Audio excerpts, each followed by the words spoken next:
So, okay, bring it forward. That's as far as you got. You better get to the corner. Hurry. Great. As loud as you got. Hello, hello, hello. Thank you for being here, everyone.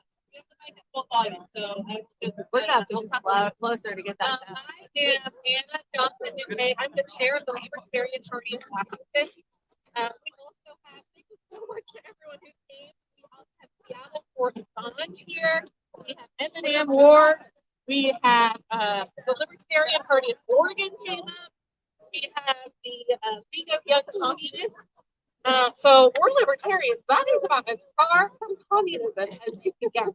And yet we are both here. We're all here for the same reason.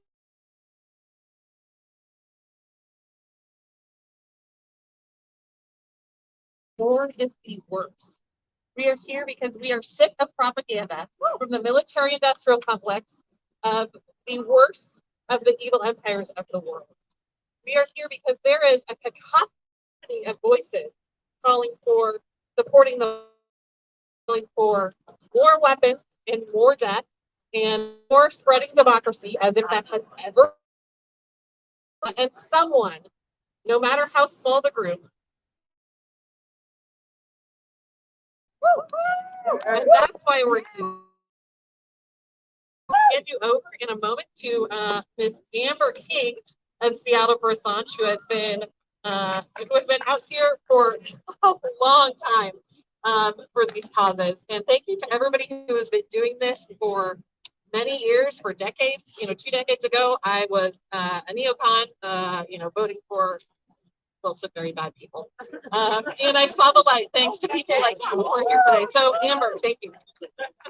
Awesome. Thank you, guys. How are we doing today? I cannot express how important it is that all of you are here today.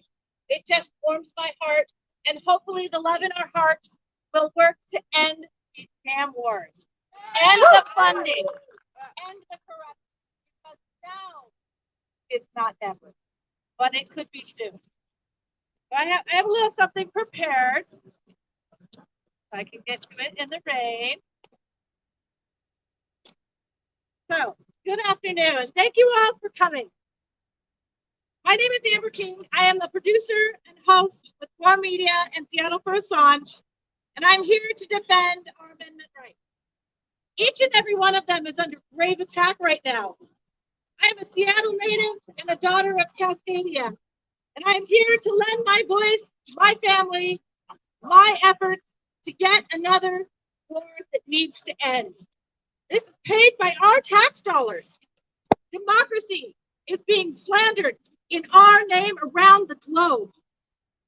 In the shadows of Boeing, my grandmother was a Rosie the Riveter. In the shadows of Bill Gates, I too used to work for public health. And I have worked for Homeland Security after 9/11 because I wanted to know what the hell they were up to. And let me tell you, it was horrible. And it was the last time I will ever do that work for anybody. At almost every level of corruption in our government does just not end. We have a merger of the military industrial complex and the medical industrial complex, forged soundly in the halls of DARPA. In a controlled security surveillance state, much of that funding starts right here in Washington, the home of the other Washington. War is a racket. It always has been. It is possibly the oldest, easiest, most profitable, surely the most vicious. It is the only one in international scope, and it is the one where the profits are reckoned in dollars and losses in lives. That was said by Smedley Butler after World War I. Not much has changed. I urge you, for myself and my children, but for our children and those yet to be born, for we must not walk blindly into World War III. Some say it's already here. We are in a technocratic state of stun, fed by the latest social media fad, balloon to cross our skies. Do you know how to spot propaganda? Do you watch it every day on mainstream media? Seattle, you are a smart city, the Emerald City, but seemingly rather tarnished as of late. With the infrastructure and public health, housing are on the brink of collapse, while our government spends billions, capital B on that, billions of dollars to fight a proxy war while destroying lives at home. A literal toxic bomb was just obliterated over much of the East Coast and the Ohio River Valley. It will flow into the Great Mississippi and out into the Gulf of Mexico, and is the latest crisis they did not want discovered. Our taxpayers' return on investment, the worsening climate, the dirty air that threatens our public health, crumbling infrastructure, and toxic waste. We have certain philanthrocapitalists right across the street over here who have exerted much influence on these institutions and our government. I have followed these chemical cartels and toxic industries most of my life, and their propaganda playbook is much the same, and sadly, it is by design.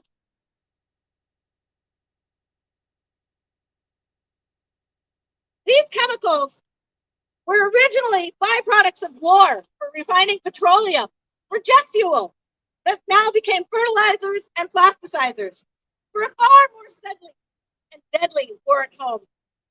So while the horrors of traditional bombs, tanks, drone attacks are now all on foreign shores, they are still killing us here at home.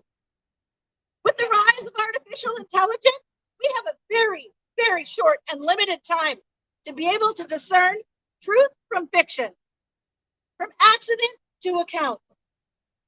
Whether that is on the battlefield or right here at home, next to the largest collection of nuclear warheads in Puget Sound, or the nuclear toxic dump at Hanford on 3 faults just waiting for a crack in the earth.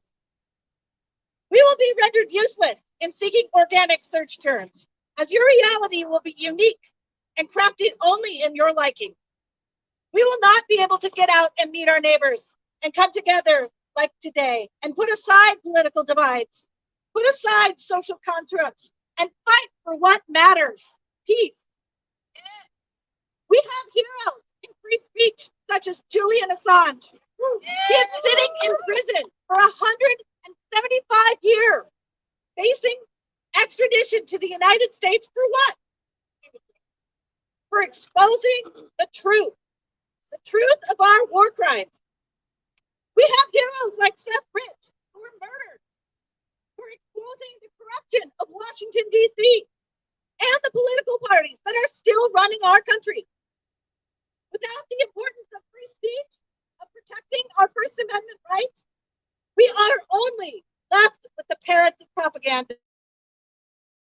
Personalized, perfected, to elicit the correct response. We will never be able to expose the truth of our military operations or the FTX money laundering schemes paid directly to our Washington state senators right here, Patty Murray and Susan Del Bene. Have they returned those funds? I think not. Our illustrious President Joe Biden, $10 million of money laundering. Has he returned that? Yeah, that we know of. That's just what's reported. We are being Microsoft managed in war and politics. From top to bottom, the Freedom of Information requests that showed even on our own state, our corrupt and connected politicians were working with private industry and the philanthrocapitalists to manage the narrative for King County with control metrics from McKinstry in Canada and here at home. So let us not bind to our differences, but let us also direct our attention to the common interest and by the means in which those differences can be resolved. And if we cannot now end our differences, at least we can help make the world safer for diversity. For the final analysis, our most basic common link is that we are all inhabitants of a very small planet. We breathe the same air, and we all cherish our children's futures. We are all mortal. That was spoken in 1963 by John F. Kennedy before he was assassinated by our government. How long will this be the case? Are the powers that seek war, famine, and hate still mortal? Or are they planning annihilation of humanity to craft a world in their own vision? 70% of Wall Street is being done by artificial intelligence. Those corporations that are invested in every single piece of this are run by a computer program designed to never lose. How long will you wait to stand up? Stand up with us. Say enough is enough. Fight for what matters. Love, peace, our precious freedoms, and humanity. People will come to love their oppression, to adore the technologies that undo their capacities to think. Aldous Huxley wrote that many, many decades ago, but it is coming true right now. Please join us each and every day in ending this war and every silent war after it. Vote with your dollars, use your 2 hands, your feet, whatever you can give. Give it now before it's too late. Free Julian Assange. End these wars, please. Thank you all. Thank you so much for being here. What's next? Or maybe in a moment. But seriously, I really just want to thank you all for coming. This is so important. This event was tried to be guided so many times, not only in Washington, D.C., but here in Seattle. And it's so important that we can come together with a message of love and peace for a future that we deserve, and that our tax dollars are paying for the annihilation of innocent lives. We don't want a war with China. We don't want a war with Russia. We love each and every one of our brothers and sisters, because in 1942, thousands and thousands of Japanese Americans were put in internment camps on this day, this very day. And we don't want that to happen here or anywhere else. We need to end the sanctions. We need to end the hypocrisy. And we need to meet these 10 demands down below. Woo! Thank you so much.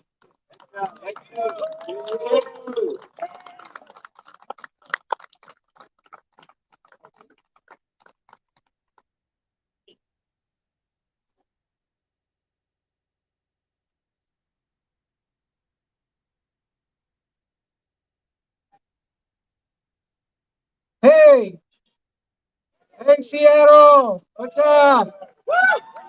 Wow, many beautiful faces. It's a beautiful day in Seattle. This is, pretty nice weather. Honestly, those of you who are locals already know this is just comfortable for us. So we appreciate so many folks coming out. Honestly, it's really exciting to see this crowd here and just to be with like-minded, like-hearted people that care about what I believe is the most important thing happening right now. It's why everybody is talking about it. My name is Miguel Duque. I'm with the Libertarian Party of Washington, Libertarian Party, LPWA, shout out, all my friends. And I'm with the National Libertarian Party. I am a representative of what's called Region 1. For some reason, libertarians from 7 states elected me to be their representative to the National Party. So I thank them for that, or I, shake my fist at them. And so I'm here with you today to speak on what arguably libertarians have always been the most passionate about, and that is the issues of war and peace and prosperity all around the world, which is impossible when we're at war, which, as long as I've grown up, basically has been endless and continuous, and has turned me into a super extremist, radical, libertarian peace advocate. So that's why I'm here with you today. I wanted to give a quick shout out to my beautiful, my lovely better half here, Anna Johnson. She's the chair of the Washington Libertarian Party. So thank you, Anna, for helping put this together and all of our coalition. You know, like others have said, it is no small feat, and it's very impressive. And so many diverse groups can get together like this, and we're not here at all to even necessarily talk about what we disagree on or what divides us, because we have enough of that on a day-to-day basis. That's what the enemy wants. You know, the ones that want to send us off to die in more pointless wars based on lies, they want us to be divided. And what definitely unites us is the desire for us and all of our families to just be able to live peacefully, for our children not to be sent off to some foreign country where we have no business being and be killed or maimed and traumatized, really, for generations. That's what's been happening. We have trauma that people are still working to heal from many generations past, of war and all number of other hardships. And it is like I've been to an anti-war protest or two in my day, and this one I think is the most important that we've ever done. So I wanted to tell you, hopefully, a tale of a suspenseful tale, one with hopefully a little bit of comedy, definitely some tragedy, and hopefully ultimately some triumph. This has been a very emotional roller coaster on the road to making this event happen. Not even just here locally, but also nationally. Because like I said, the powers that be, the enemy, the forces of evil want us to be divided. And they want us fighting 24/7. And they provided us with very convenient tools, technology, platforms, and resources with which to do so, with which, we just stay up all hours of the night looking for things to be mad about and reasons to hate each other. And so there's been a lot of controversy over this event, both here and in Washington, D.C. And ultimately, we've still made it happen. Nothing could stop us because this issue is so important. I've grown up in the shadows and the rubble and the wreckage of September 11th, which was a tremendous tragedy that our country experienced. And meanwhile, the types of people that want to keep sending us to war, when that tragedy took place behind closed doors, without a doubt, they were celebrating because they profited handsomely off of it. It was a big cash grab. It was a big power grab. The global war on terror raged for decades since then, and they've sold a lot of bombs, and they've done a lot of very nice trade deals and loans and, just various like industrial cronyist backroom dealings with which to profit off of. And meanwhile, the media has lied to us about why we ever went to war in the first place. So hence today, here I am.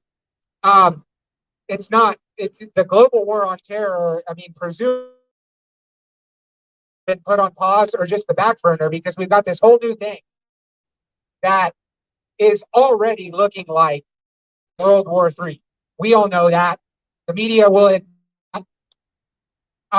It's so strange to see the leader of Ukraine on the Golden Globes, and he's in, and Sean Penn's like, oh, this is my greatest day of my life because I'm so honored to be introducing this most bravest person, President Zelensky. And President Zelensky, and he's reading off of his little script with the rest of the actors celebrating the Golden Globes. And he says, there will not be a World War III. There will not be a trilogy. Ukraine will defend the world for democracy, for the whole world. Ukraine will save the world, and we need all your money. And it's like, what timeline is this? I've been working on my Zelensky. I don't know. I've been working on my impression there. So this I felt like was going to be the most important anti-war event that we've held to date. And I put some effort into it. I've been communicating with allies and partners around the world. Many of them have had concerns amongst the libertarian community outside of the United States. They're looking at us and they're looking at what's going on Twitter, which is a psychological operation. And they're saying like, we're concerned because, you know, we think that, you know, libertarians ought to stand with Ukraine and we ought to be supporting Ukraine and we are, you know, blah, blah, blah. Putin's really bad, you know, and we're like, dude, okay, we're in the United States and we know our government like is fucking evil, okay? It's not, Putin is not our business, all right? We know the just chaos that our own government has been creating for decades. And that's what we stand to speak on. Okay, you know, like we have no influence on what Putin does. Ultimately, we can potentially have an influence. I don't even know, you guys. I don't know how much influence we can have on our own government here. I know we can have an influence on each other. So I would like to touch on the solutions. You know, and certainly we have very strongly worded demands here. And then ultimately, I think we're going to need to reflect inward on what choices we can make in our own lives, because the government is not listening. They want us to feel like they're listening, and then they're going to keep doing what they want to do. They have a lot very much invested in it. But I was very invested in this event, talking with our libertarian partners, trying to explain it does us no good to just get up here and grandstand and virtue signal and say, Putin is so bad. We oppose Russia. We condemn Putin. We are against aggression. Like, okay, do you have any original ideas? Because that's what every fucking talking head on TV wants to tell you. So what good does it do for us to get up here and just parrot that same shit? Like, we have to be talking about what our own government has done. People act like invasion of Ukraine just happened in a vacuum. Like, up one day, Putin got this crazy idea to invade Ukraine, as if states and the quote unquote hasn't had some actual influence in what led to this situation. Okay, our government does terrible things. So, kind of like talking to our libertarian partners, and I'm also like creatively trying to figure out how do we most concisely frame the message. You know, we got 10 demands, and I kind of like got the little artistic to make my signs. And what I was going to show you, the tale that I was going to was about how my signs got destroyed, you guys. I was so sad because I stayed up until 1 a.m. last night, and, you know, making these signs at home. And then this morning, what had happened was basically, you know, I don't know what if it was maybe some kind of really mean Democrat or something, a person wearing blue and yellow came up and he yelled at me, and he you know, he wanted to hurt my feelings and he wanted to hurt me, and he destroyed my signs, and he told me that I needed to hashtag stand with Ukraine. You know, you guys, I'm telling you a tall tale. But if I were up here trying to condemn Russia, then you know that the media would be pointing all kinds of cameras at me and believing my story, and just parading me around, literally throwing me some kind of ticker tape parade. But in reality, I didn't properly, you know, sort of like transport these across the highway. But I'm going to tell you what they were going to say, if you can still make it out. This one on the top says, "We want peace," because that's what we want, right? It says, "We want peace. Our government, media, and banks want more war." Right? The media gets on TV and they act like they're so shocked and appalled and distraught over Putin invading Ukraine. And in reality, all of their sponsors and partners, aka the banks and the weapons manufacturers and everyone else, involved in the situation, are just thrilled because it's total payday, you guys. The banks have a significant thing to do with this. This is not just like before when the global war on terror, those of us who were supposedly anti-war, it seemed like there were a lot more of us, were up here talking about no war for oil. And I mean, yeah, that was legit. Like, it was terrible that oil companies were profiting off of, I don't know, trying to get control of, oil fields in the Middle East. But there were weapons manufacturers, right? Construction, big industry, they all profit handsomely off of this. Well, what we have now is the banks all around the world that they make their living off of creating fiat money, fake money out of thin air. If you guys didn't know this, this is a big aspect of what libertarians want to communicate and want to educate people about, is that we don't have a free market. We have an illusion of a free market where there are quote unquote private companies. And ultimately, we're all using this fake money that is literally monopoly money. Like, just be, ridiculous colors, or they got the monopoly version for kids now where you get the credit card and you already start learning how to swipe the plastic card. But it's monopoly money. It's fake. And people have kind of been starting to catch on over the years. That's a big reason that the libertarian movement has grown, is because Ron Paul ran for president. Ron Paul, who's a Ron Paul fan? Yeah, nice. Hell yeah. I was a big Ron Paul fan when I discovered him in college. I was kind of like initially an Obama voter in my first presidential election that I voted in. And then I felt like, wow, that guy sure scammed me, because look at all the children that he's drone bombing. Like, I cannot live with myself because somebody deceived me. Somebody tricked me into voting and hope, for this guy's hope and change. And so I started reading and I started trying to teach myself what it seemed like schools didn't want to teach me. I started reading like Noam Chomsky. Noam Chomsky was writing good stuff, manufacturing consent, writing about basically global hegemony. And I mean, he still does some good work. I think he's kind of like more sold out now. Sorry, Chomsky. But yeah, so anyhow, and then eventually I heard this Ron Paul guy talking on the debates as a Republican, and it blew my mind, because I was like, why is this guy more anti-war than any of the Democrats, let alone the Republicans? And he was also talking about the Federal Reserve.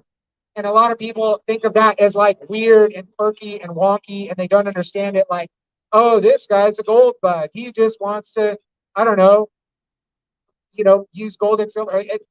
It sounds weird, you guys, but the money is fake. The economy is kind of an illusion. And the more people figure this out, it's just going to tank.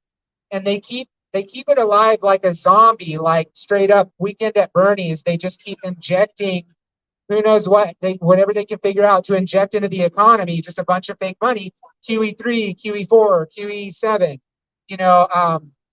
Like, I guess every world war has to have at least 12 quantitative easings. But basically, they keep the economy alive by continuing to make more fake money.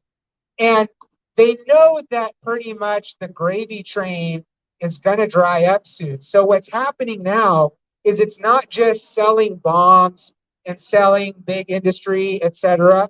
It's this whole financial Great Reset. Have you guys heard the term Great Reset? Anybody heard the term? Yeah, boo. Boo. No, that's the worst. I mean, most people should see through that propaganda. Like, nobody knows this reset's not going to be great for any of us. They're telling people that you will own nothing and be happy. All right, that you will, all the things, right? And it's every psyop propaganda narrative under the sun all at once. That's what this Ukraine war and looming world war is now. It's every psychological operation culminating into they're threatening just the worst war, famine, disease, and death imaginable. Those are known as the four horsemen of the apocalypse. And I think they're pretty excited about it. And so my other sign would have read, no World War III. Woo! Yeah, no World War III. Everybody get on board with that. You would think that even the Stand With Ukraine people could theoretically get on board with no World War III. So, I mean, I guess that's what Zelensky is, purporting to do when he gets up in the Golden Globes and says, we would protect the world. There would that be World War III. But really they're cheering it on. They're like, no, we're going to go in. We're going to invade Russia. We're going to nuke the entire, that entire hemisphere. And maybe while we're at it, we'll go after China too. And, who knows who else. They've been wanting to bomb Iran, since the 50s or I don't remember when. But, they're practically cheering on World War III. So we're here to say no World War III, no NATO.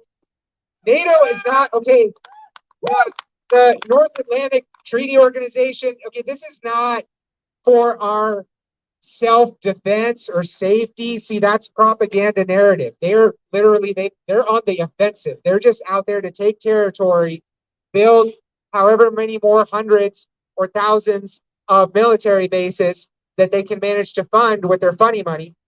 And you would think, or they want to make it seem like Putin is the last person standing against them. Hopefully, now see, let me stop right there. Okay, let me revisit, go on a sidebar. But all these people that were so concerned, it sounds like you are parodying Kremlin propaganda. Like, gosh, it's coming from fellow libertarians. This is so disappointing. This has been so upsetting. And ultimately, I just know, look, when I went to public school, just like everyone else, okay, I got to give people a little bit, I got to cut people a little bit of slack because we've all been, for the most part, just indoctrinated. I was homeschooled, dude. Right? Oh, yeah. Okay, we got some we have homeschool people in the house. Nice. Heck yeah. That's what we're about now. Not sending our kids to the government schools because they just want to turn them into cannon fodder, I guess. So, no NATO. This is an offensive. This is a highly. It's highly offensive to me. I'm very offended by NATO. NATO has been courting Ukraine to join their whole, military cabal for a fair amount of time now. The West, the European Union or whatever has wanted, Ukraine to get in on the action. Like, hey, we're making all this fake money. We'll give you a lot of it. We'll give you trillions of dollars. We'll give you lots of nice weapons. We'll get you hooked up to the whole banking system just in time for this great reset thing. Like, the getting's good, Ukraine. You really want to get in on this. And that's what's going on. So the sign says no World War III, no NATO, no New World Order. Woo! No New World Order. All right. The other propaganda narrative about why the U.S. is throwing trillions of, untold money and weapons and resources at this war. Their justification is democracy. Okay. Do we have any fans of democracy here? Yeah. I mean, what does it mean? The words are all just distorted, okay? So it's all just, the words are about as fake as the money at this point. These people don't care about democracy. I mean, they want to make it sound like they support, peace or equality or justice or whatever, but ultimately democracy has become like this literal tyrannical authoritarian thing that they just slap a label, democracy, trademark, TM. Right? And I don't believe it. I hope you guys don't believe that we're getting involved in Ukraine to defend democracy because it sure doesn't look that way to me. Right? Thank you. Thank you. So if their world order that they call democracy, if this is what it looks like, then no thanks. I'm not interested. I will not stand with Ukraine. I will not stand with Russia. I will not stand with NATO. I will not stand with the European Union. I will not stand with the International Monetary Fund or the World Bank or the World Economic Forum or any of these fucking criminals that want us all dead. So what are we left with to do? I mean, they're not listening. They're always watching and listening. Big Brother is always, always listening, but they're not actually listening as in terms of they're gonna do what you want. They're just, they're trying to trick us. And I think what we got to do is start talking to each other and start figuring out what changes do we need to make in our own lives and in our families and in our communities where we can influence things positively. Okay, how can we stop feeding the beast? How can we stop investing and depending on these financial systems that are part of this new world order, right? Because they're fiat, they're fake, and they're plummeting unless you sign on to the whole new thing and you want to, basically get your ESG score real high so that you have the ability to eat. You're not going to have any. You will own nothing, and you probably won't be happy, or at least that's what they want. So how can we basically make some radical changes and say, we're not going to fund this. We're not going to participate in this. We're not going to just lay down like dogs and starve to death. Manufactured scarcity and fake famines that are going to be created, or energy crises, or what have you. I believe that we're actually quite powerful, and we don't need to depend on the big military industrial complex, banking industrial complex, and all of these terrible tyrannical systems that are conspiring against us. I believe that we can actually take control of those things, how we feed our family, how we keep each other safe. We certainly don't want to depend on NATO to keep us safe, because they're doing a pretty bad job. So, that's led me to how can we build community here in our own area? How can we unite with like-minded people to create parallel systems? All right. I'm literally talking basically about, don't count on, if you don't want to get a computer chip installed into your brain, to be able to just go to the nice grocery store with all the nice foods that you enjoy. All right. Maybe think about where else you can get those, if those are now all being owned by one or very, very few companies that are signed on to the whole system, right? How are we going to feed each other? How are we gonna take care of each other? And I think it's an opportunity for us to, like I was talking about, heal from all this trauma of these endless wars, all the trauma of our past. How can we heal and grow so that we can love each other at a higher level and take care of each other? I'm not actually fearful. I'm really I'm nervous about the hardships that are ahead of us, because I believe that they're going to get tougher. And ultimately, I do have hope. I'm filled with nothing but hope, and it's mainly because of the great people that I'm so blessed to surround myself with and spend my time with. We're all hopeful, whether it's our Libertarian Party members or all kinds of other cool, like I said, like-minded, like-hearted people. It's not about what you call yourself. It's not whether you like, blue flavor or red flavor or democracy or whatever other buzzwords and, propaganda labels. It's just about ultimately just maintain hope, stay in a state of gratitude and love, and realize that you are powerful, and that we can keep each other free. Thank you, guys. The theme of our Libertarian Party of Washington State Convention this year is called Defiant Hope, because now it's an act of defiance to be hopeful. So turn off the TV screens, just delete Twitter. That shit is nasty. That shit is poison. Delete Twitter, get off of that garbage. Don't be too stuck to your phones. get out here and keep talking to people that are, you know, real people here in our world. And we might realize that we're not so divided and that we have a lot of reason to be hopeful. So I'll leave it at that. Thank you for your time. Thank you for getting together here today. I love you all. Peace. Thank you so much. I have a little exercise we're gonna do real quick because it's getting cold. You know, you'll feel your hands and feet. Everybody, a little wiggle if you haven't lately. So we're gonna play a game that has a little audience participation. So get ready. Name a country with U.S. sanctions or that we are dropping bombs on today. Cuba, Syria, Yemen, Iran, where else? Ukraine, Donbass, Ethiopia, Somalia. Somalia has been hit heavily this week also. These acts of war, and you never forget, the South China Sea is getting an entire nuclear arsenal of submarine bases all over it. So this is happening all over with our funds that we pay for, that you work for.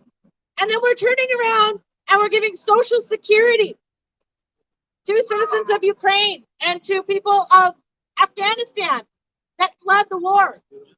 But then they're turning around and using that same argument to not give you health care in a pandemic, to not give you your civil liberties.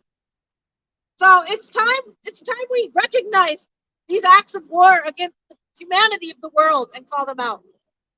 Next, I've got a very special speaker. She's going to do a wonderful reading for us.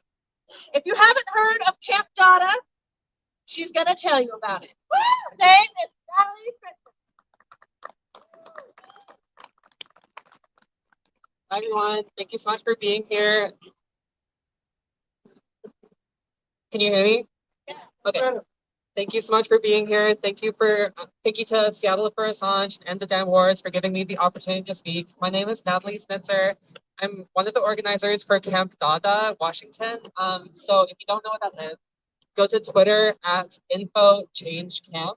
And the idea is it's kind of like a Skillshare thingy where we are going to go camping and just kind of share activism skills with each other. And hopefully, you know, building an anti-war front is not going to happen overnight. It takes hard work and really nurturing that community and just one-on-one connections and networking. So that's kind of the idea. Check out @InfoChangeCamp on Twitter to learn more. And there's a link to my Twitter on there. Reach out to me if you're interested in getting involved. So yeah. And on a completely different note, so I wanted to speak mainly to share this speech with you. This speech was given by the labor leader Eugene Debs over 100 years ago in 1918 in Canton, Ohio, to oppose World War I, one of the most pointless, evil, like fucked up things that have happened in human history, World War I. Literally no point to it. So that's what I'm here to say. And for giving this speech, Eugene Debs was charged and sent to prison and charged with the Espionage Act, which is the same despotic act that Julian Assange has been persecuted. You know what I'm trying to say. My words are escaping me right now. But Julian Assange is being charged with the same act as Eugene Debs was for giving this very speech. So I just wanted to share this with you, and thank you so much for having me. And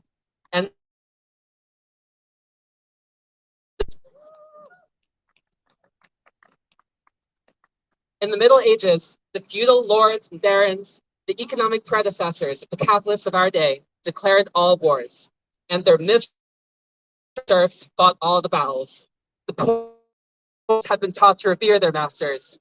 They'd been taught that when their masters declared war upon one another, it was their patriotic duty to go to war and to fall upon one another throats for the profit and glory of the lords and barons who held them in contempt.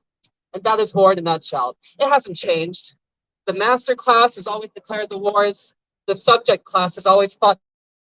The master class has had all to gain and nothing to lose, while the subject class has had nothing to gain and all to lose, especially their lives. The ruling class has always taught and trained you to believe it to be your patriotic duty to go to war and to have yourself slaughtered at their command. But in all the history of the world, You, the people, have never had a voice declaring war. And strange as it certainly appears, no war in any age by any nation has ever yet been declared by the people. And here let me emphasize the fact, and it cannot be repeated too often, that the working class who fight all the battles, the working class who make the supreme sacrifices, the working class who freely shed their blood and furnish the corpses, have never yet had a voice in either declaring war or making peace. It is invariably the ruling class who does both. They alone declare war, and they alone make peace. Yours not to reason why, yours but to do and die. This is their motto, and we object on the part of the awakening workers of this nation. Thank you.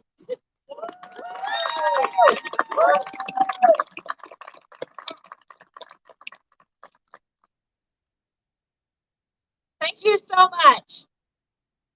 Okay, those of you who want to speak, I know. Because this is an audience participation time, and we all know that you have something to say.